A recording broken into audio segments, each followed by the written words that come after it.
husband took revenge by sleeping with a young, attractive woman in our house. Hey, Redditors. My name is Karen, and this is my story. I am 24 years old, and it's quite the strange one, but I hope you can learn from my experience as I have, and be careful not to make the same mistakes I did. This is how I lost a good, almost perfect man and got traumatized to a certain extent by it in the process. David was a good man, quite the gentleman, and nearly perfect, if you ask me, and I had fallen head over heels with him. He loved and adored me and treated me quite well as our relationship progressed. We dated for around 3 years, and then he proposed to me, and I accepted in a heartbeat. It was pure bliss, and our honeymoon was exquisite, but after the marriage and everything, something was missing, something that left a nasty hole down in my gut and made me feel like I was incomplete and very much unsatisfied. Of course, I tried to fix it, I really did. Even my husband was trying his best, but it just wasn't feeling right. I did not work out the way we both had planned, and we started to sort of drift apart from each other. No, we did not fight, we did not necessarily argue, but we did sort of give each other a certain kind of distance that was evident in our interactions and mannerisms. We would say our greetings in the morning, eat breakfast together, and get ready for work together. I would even give him a goodbye kiss on the cheek as we went our separate ways to our various offices, but that was just about it. The affection was just not as it used to be, so I was frustrated. I think we both were. We both started to stay out later after work. Since my husband could cook, it did not make much of a difference whether I was home for dinner or not, and he often cooked for the both of us too, like I would when he stayed out late.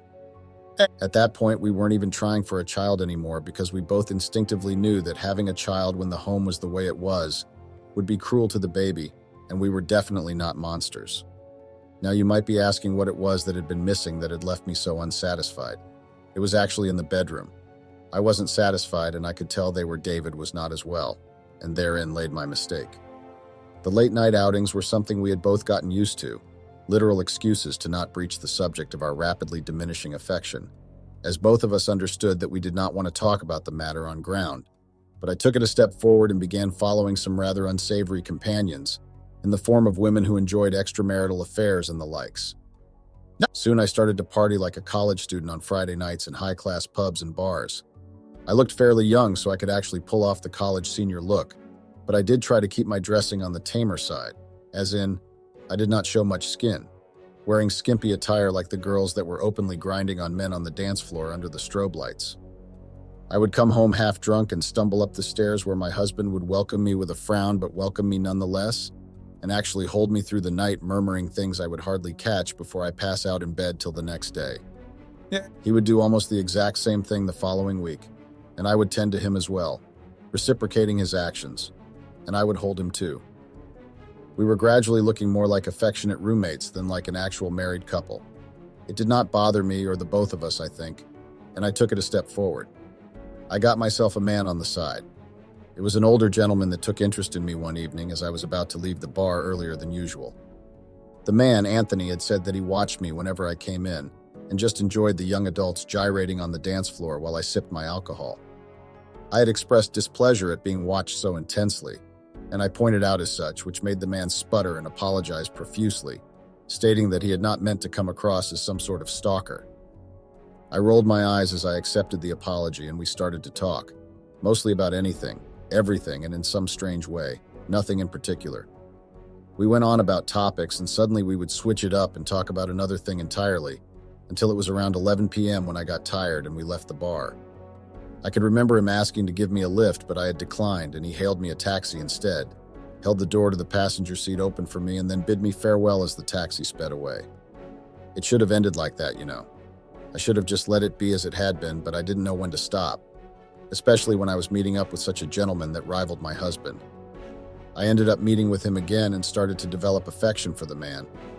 The next time I met Anthony, it was in the daytime, sometime during my lunch break, and he had been driving past when he saw me and parked so he could talk to me. It was a hot and tiring day, and it was barely over yet, so I couldn't just go home and hop in the shower. To say I was shocked and mildly annoyed would be a gross misunderstanding, but after he assured me that he hadn't been stalking me or anything of the sort, and I sort of relaxed.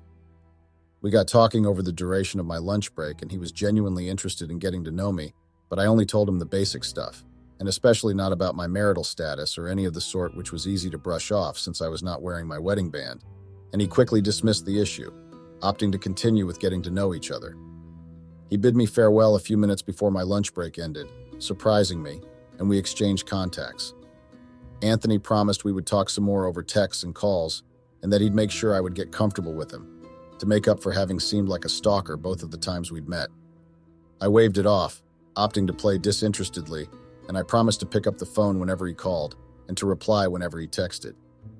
I actually made do on my promise to pick up his calls if I could, and Anthony was quite diligent, calling me in the evenings, an hour or two after I got off work, as I had told him my closing times, and the texts flowed in as well. From encouraging texts to simply greetings and texts asking how I've been and how my day has gone. He was quite the attentive man, and I liked that, so I continued to pick his calls and reply to his texts until he asked me to dinner months after we'd met, after around 2 months, and we began our affair. As you had probably already guessed where this was going, yes, you've got the right idea.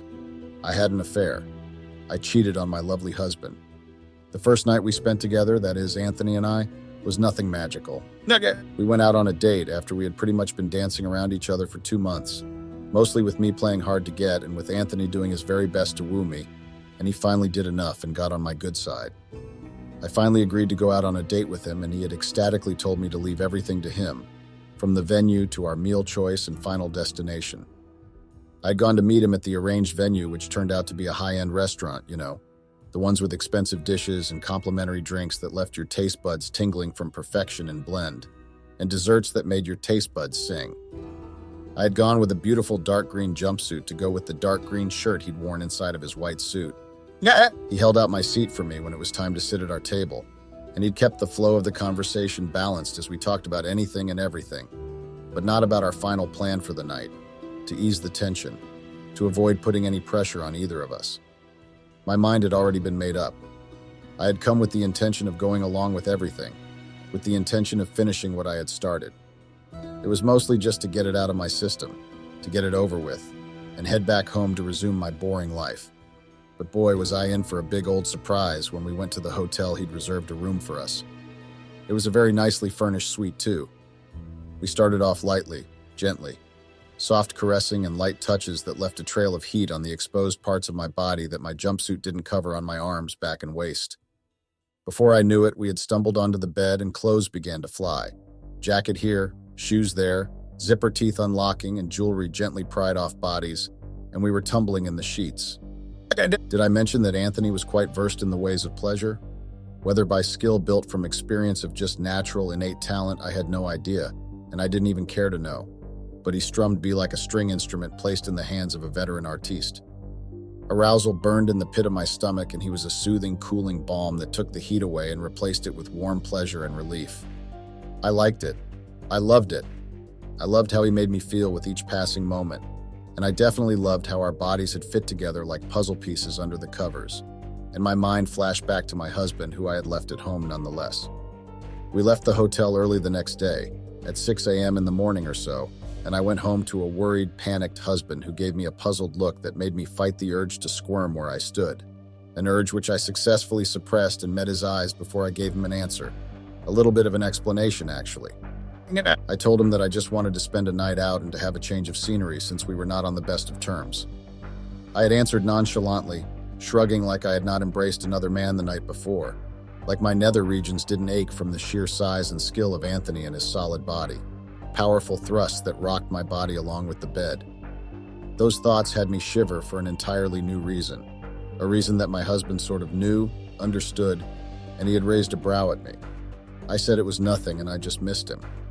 I also told him not to think much of him. My husband just chuckled at me and told me that he had run a bath for me the second my car parked outside our property. I had let out a sigh of relief at the turn of events, and I went upstairs to find the tub filled with hot water that did wonders for my muscles and other sore spots. My husband later came in to check on me before promising me takeout for lunch since it was a Saturday, and we both had nowhere else to be till Monday morning. I had graciously accepted, and we had gotten takeout after my shower. David and I, seated in the living room with me wrapped only in a robe, no underwear, and we ended up going at it on the couch there. I was on top of him, something he enjoyed whenever I did it for him, and I rolled my hips expertly, grinding down on him and changing the pace of my rocking when I went too close to the edge. Making love to my husband after I had been held by another man sounded like such a turnoff, but it had a certain thrill that stemmed from the level of sensitivity I achieved, and it drove me wild, even as we worked in tandem to bring pleasure to each other. Afterwards, we finished our cold lunch and just laid down on the couch, cuddled and shared small kisses here and there as we watched a movie. The days had gone back to normal as mine and David's life could go back to when we got up from the couch. We went about our days after the weekend, relating like friends again, friends who occasionally made love and kissed each other goodbye for work every weekday morning. And I sort of continued to meet up with Anthony on some weekends and weekdays too. So I started to get more and more scarce in the house, and it sparked something in David. Something that sounded a lot like suspicion, and the game began without my knowledge. I should have known that something was wrong. Something had gone terribly wrong, but I just could not quite place my finger on it. Maybe it was because I was numb from my activities the day before, or maybe it had just been my paranoia working to fill my head with the most negative things, but I should have been more careful. No, maybe it was my activities over the months too, and not just one night. My first tell should have been the car that had been trailing me for almost a month. I had ignored this, and stubbornly told myself that no one had the right to think badly of me when my husband came home with hickeys and scratch marks on most days lately, while I tried my best to ensure that there were no marks left on my body. The car would follow me around all day, from my neighborhood, watching me as I went to work, and would drive after me almost inconspicuously as I left work for home, and then any other outing I was interested in for that day. And this would repeat the very next day. I had not even been aware of this until Anthony had mentioned somewhat nonchalantly, teasing me saying, "If I didn't know any better, I think your husband was following you around." He laughed softly and I raised a brow at this, but he just laughed some more till I was glaring at him and he snorted at me. He asked if I couldn't see the vehicle that was parked a little away from the restaurant we were having a date at. I turned slightly, looking for the car with the corner of my eye. A shiny matte black Mercedes was truly parked a little ways from the restaurant, and the driver was pointedly looking away from the restaurant, but his side view mirror offered a view of the outdoor restaurant, whereas I was seated to be precisely. It wasn't David. The silhouette didn't match. I had asked myself why I had thought the man would be my husband. I was keeping an eye on the car as I moved my body to face Anthony once again, and Anthony raised a brow before resuming his laughter. Anthony said he parked there barely a few minutes after I arrived, and with the way he had parked, he probably had a nice view of our table from his side view mirror. He saw that I was panicking and he told me to relax.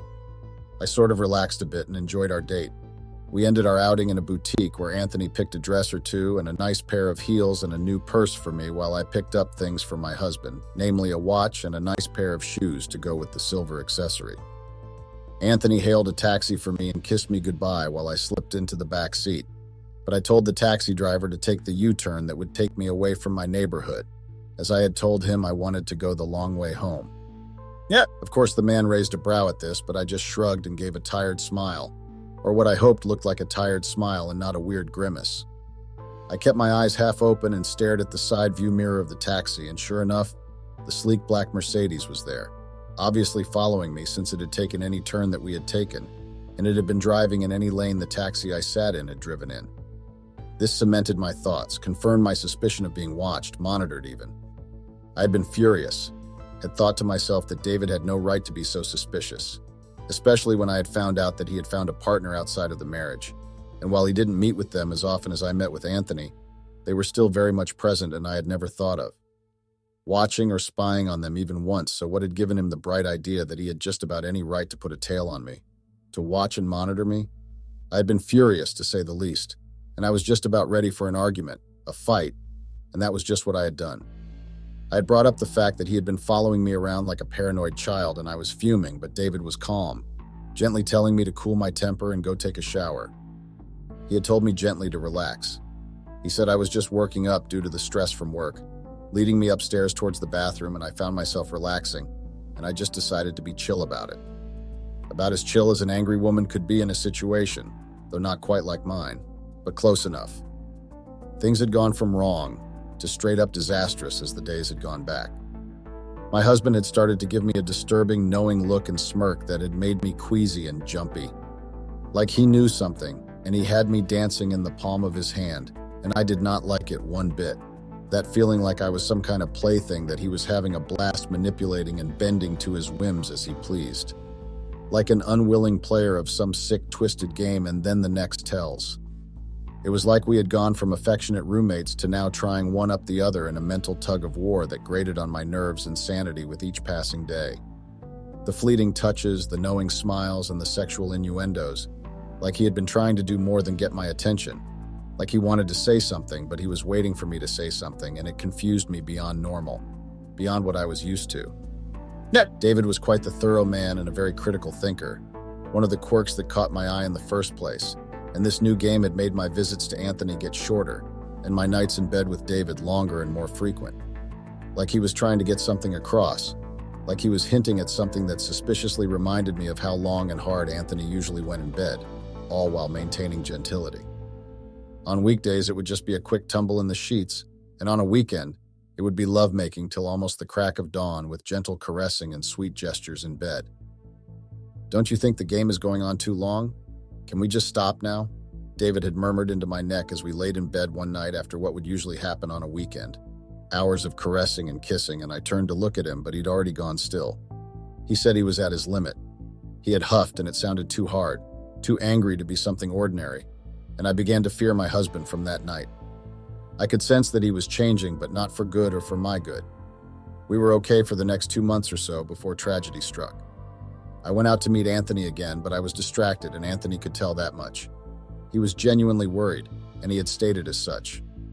The car had stopped following me around 2 weeks ago, and the feeling of an entity hovering over me, observing me, had finally calmed down, but I could not shake off the new feeling that made me shudder in fear. And my instincts were hardly ever wrong, but I pushed it down in favor of going back to the conversation with Anthony, so I would not come across as a paranoid lunatic to him. Anthony had suggested we take the edge off, and we ended up in a hotel. Now I had always made sure I used protection whenever I was with Anthony, and not just on his part, but mine as well. And it wasn't for fear of him not being clean, but it was more because of a strange moral line I just couldn't bear to cross, because I had always felt that even though I wasn't faithful anymore, I wouldn't want to do something like that. And Anthony had been very understanding, going along with my whims and accepting my terms almost immediately, right from day one. It had been like always, starting out soft and sweet, but something wasn't quite right.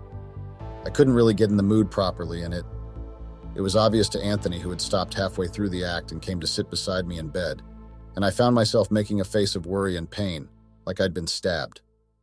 I had to swallow the lump lodged in my throat as I sat up, pulling on the sheets to cover up, despite Anthony already seeing everything there was to see. Anthony asked me what was wrong.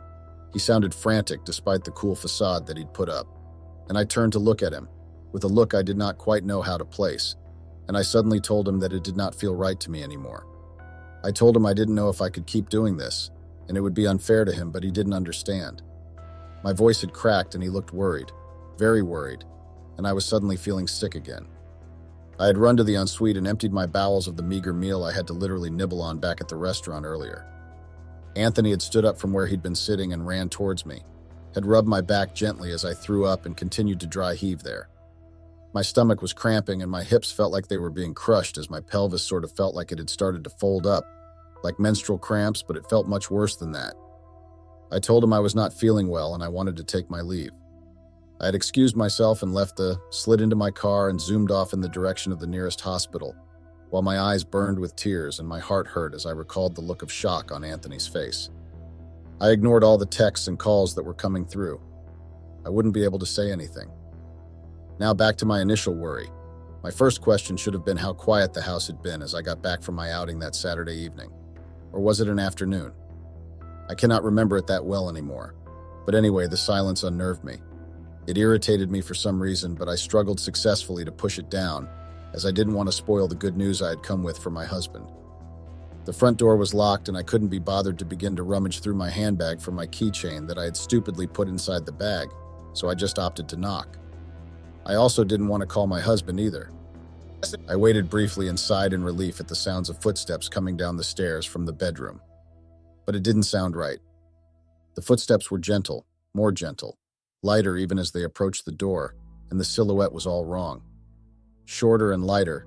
Then the door swung open and I was greeted by a smiling, very much attractive woman in lingerie and an almost sheer transparent robe. She was young, looked like she was younger than me, if her features were accurate giveaways of her age, and I raised a brow, my hackles raised, but she only kept smiling as she leaned against the doorframe and observed me, not condescendingly or with any other expression other than curiosity and a gentle tell of arousal. In essence, just for observation's sake, while I squirmed internally. She said hello, and she also said my name. Her voice was deceptively sweet. Her tone was too gentle, too knowing as she greeted me. I asked dumbly if she knew me as I blinked rapidly at the woman whose smirk broke, and she chuckled gently, sweetly at my question. She said she did. Not only that, but she also said that my husband was waiting for me upstairs. The woman smiled, if possible, wider, and I nearly gave myself internal mental whiplash with how fast my brain snapped back to the reason why I felt so irritated by the otherwise mouth-watering young woman before me, and I have to stop myself from growling or shrieking as my attention snapped back to the woman who merely ushered me in like she owned the place. Her hand teasingly ran up my arm as I started to enter the house. I shuddered and looked back at her, and she merely bit her lip seductively, but I decided to focus more on where I was going, on who I was looking for. There were clothes scattered all over the living room and the way to the stairs, indicating that the little tumble had in fact begun all the way from the living room. I called out David's name as I shouldered past the woman and bounded up the stairs and headed straight to our bedroom. I opened the door sharply and had to suck in a breath at the sight on the bed. It honestly terrified me, but what scared me most of all was the sight of the manic grin on my husband's face as he lay spread-eagled on the queen-sized bed, cuffed and chained to the headboard, wearing absolutely nothing on his person, just like he had come into the world. The sound of footsteps behind me made me remember that there was someone else in the house with us. But I paid no mind as the woman who had introduced herself as Fanny sauntered past me and slinked up to the bed, caressed my husband's face before promptly slapping him, hard. And to my horror, my husband David let out a soft moan at the act. His body flushed over some more, and I had to swallow down the bile that had worked its way up my throat. I stood there, shell-shocked and unseeing, and I replayed what I had seen over and again inside my head. I was so distracted by my thoughts and panic that I didn't realize that Fanny had left the bed and was walking over to where I stood. Fanny told me to enjoy the show. She had purred in my ear with a husky voice that sent shivers running down my spine, and I flinched violently, pushing her away from me, and promptly began to hyperventilate. I thought I was dying, but I wasn't. I was just terrified at how much of a reaction I had to the woman's voice and words. Fanny wasn't a monster per se, and it was evident in the fact that she started to rub my back and guided me to take deep breaths to calm myself and stop gasping for breath. It took about 3 minutes or so before I suddenly caught myself and took a deep breath one more time and scrambled to leave, like I had remembered where I was standing, where I was. But Fanny held my arm in a death grip, and I was still in absolutely no condition to muster up strength, so I couldn't leave. Fanny told me not to leave, but this time she had a handkerchief, pulled out from God knows where, and she pressed it to my face hard. She squeezed my neck so I would inhale, and I did. Felt my eyes roll back, and everything went black. I woke up a while later to the sound of creaking wood, a familiar sound, and I opened my groggy eyes to the sight of my husband gagged and being whipped with some weird whip that was made of leather, and the sounds he was making weren't ones of pain but rather of pleasure. Pure, unadulterated pleasure, and it burned my throat like the rising bile that threatened to spill from my lips. I was tied to one of the chairs from our study by the side of the bed, and a cloth tucked behind my teeth to keep me from screaming, which I would have done as I watched the scene before me unfold on my bed. Fanny finished hitting my husband and took out the gag so she could kiss him deeply while she undressed, and his eyes fell on me when they broke apart from the kiss. I could never forget the amount of poison that laced his voice when he said he didn't forget I was there. I felt tears welling up in my eyes as I struggled with my bonds, twisting my arms and legs in the rope, and I got frictional burns, but I did not want to stop struggling, to stop fighting. I watched as the woman climbed over my husband and sank down on his length almost immediately, like some kind of professional, then began to grind on my husband, gyrating her hips, undulating as she pleased him expertly on our matrimonial bed, as she served him in my place, my position. David began talking in between his groans, and Fanny was giggling between moans. He told me he knew about my affair. He said he was waiting for me to stop or just tell him what was wrong, but I didn't. Tears streamed down my face as I watched Fanny do things with her hips that I knew I was not capable of, rotations and rolls that boasted of a certain level of flexibility. He continued to speak, telling me how much he wanted me to suffer, and how much better he thinks Fanny is because his revenge tasted a little too sweet, and that the horror on my face made it worth it. She choked him, and he loved it, all of it. I didn't know when I actually threw up, but I know I tasted bile. And as I looked down at myself, I saw it all over my clothes. And I think I passed out again at the sight and sound of my husband and Fanny reaching their peaks and letting out twin moans of ecstasy. When I opened my eyes again, I was in a robe and on fresh sheets as Fanny ran her fingers through my hair as my head was on her lap. My husband laid beside me, curled into my side, bruised up and covered in sweltering red marks and scratches, but in his pajama bottoms, and he looked so relaxed, content. Fanny asked if I slept well, and I went rigid, but she just laughed softly and changed the question. She asked me again if I enjoyed the show, and I whimpered like a child.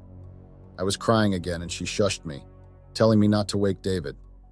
She said I'd be allowed to sleep some more, as much as I wanted till David woke up, and then he and I would talk about what would come next, which I knew, but all I did was nod and close my eyes again, sinking into that dark place full of gentle static that was actually my own mind, with drying tear tracks on my cheeks.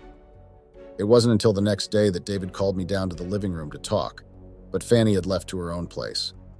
David told me that he'd already prepared divorce papers if I didn't want to be a part of the relationship with Fanny, and he had a smug look on his face while I tried to hide my disgust.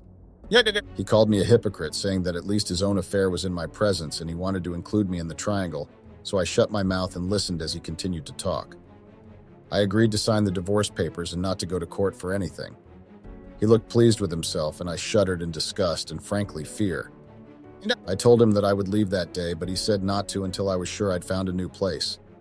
He told me he was not a monster with a small smile before leaving with the divorce papers to no doubt call his lawyer. I ended up being tied up in the master bedroom once again, watched my husband getting sort of assaulted and degraded almost every night, and I passed out each time. I sped up my moving process because it was necessary, since I just keep getting hogtied and made to watch them make love every night at my displeasure. I would never forget how my husband howled with laughter as I booked it out of the house as fast as I could. His arms were wrapped around Fanny as I watched through the rear-view mirror of the car. I cried silently. Is it weird that I couldn't help but feel like I had pushed my husband to the extreme, and it had led to him sinking so low? Update. To this day, I still vividly remember, with no small horror, how my husband was writhing in his bonds, underneath that woman who looked to be younger than I was, and he was groaning and shuddering with ecstasy. 2 years have passed since then, and I have a beautiful daughter, and she's actually David's, contrary to what you might think with my little fling or affair of sorts. I know it's not the other man's, since I had actually ended it all as soon as I found out I had conceived, but I had to be made to watch a show I'd rather not view in real life, and I can't help but want to claw my eyes out whenever I remember it.